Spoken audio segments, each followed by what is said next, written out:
A sharp pain seared through Mabel's body, alerting her back into reality.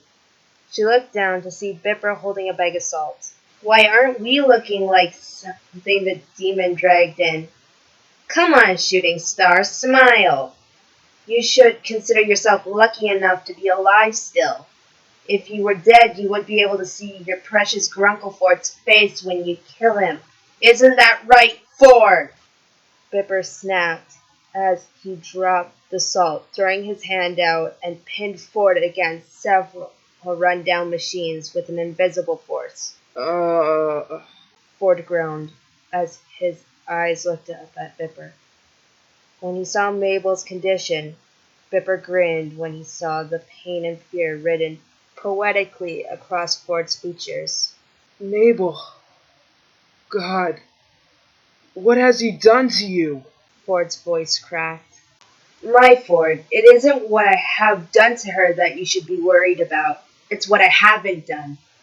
Really? She looks better like this. You really should thank me for it.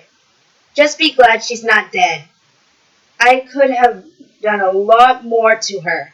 You know, like making her my bitch, for example. Not like she isn't one. I made sure to make her shut up. She was so talkative and an unbelievable, insignificant, cocky bitch to boot. I'm glad I cut her trachea open.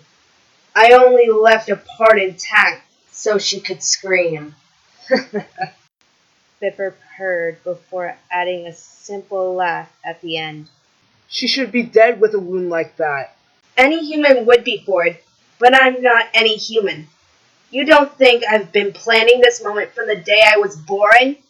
No, when this piece of shit defeated Bill, leaving me to run away in Dipper's rightful mind, it drove me to the brink.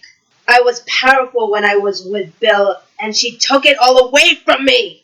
We almost won. Journal 3 would have been destroyed and Dipper trapped in the mindscape forever. But he weakened Bill's vessel. This body I control. If Dipper hadn't stayed awake, if this body wasn't sleep deprived, this bitch deserved every wound she received. But torture is just a side deal of this historic day. You wouldn't happen to recognize this knife, would you, Ford? Bipper said as he pulled out Mabel's enchanted knife. Ford's eyes widened. That's Mabel's knife. Bipper smirked sadistically. Not just any knife, Ford. It's enchanted with life force magic. Her life force, to be exact. Not only that, but she has a contract with the knife. So when I cut off her supply of life force, it wasn't hard to get her knife in my control before invoking her paths with the knife. She now follows my orders, Ford. All I have to do is turn her pain level to a 10 so she can't feel the pain from the wounds, and all I have to do is give her the order to kill you, and she'll do so. You see how that works? Bipper explained, twirling the knife in his right hand. Bipper walked over to Mabel before putting his hand on her head, and his hand grew black. Slowly, the agonizing pain that Mabel felt faded away as if it had never happened. Mabel found the strength to raise her head. Bipper snapped his fingers, and the chains released Mabel, who dropped to the floor with a heavy thud as she dropped into the crimson pool that lay on the ground. Like lightning, Mabel went to strike Bipper, who simply sidestepped her attack before raising the knife. None of that.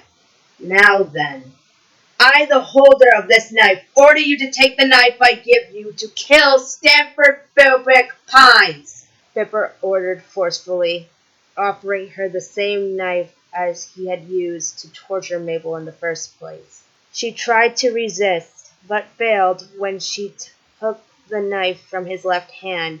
Tears fell down her cheeks, only to mix with her blood. She gritted her teeth before turning to face Ford. Bipper snapped his fingers, and the force that once kept Ford pinned released. Ford reached for his custom sword sniper rifle.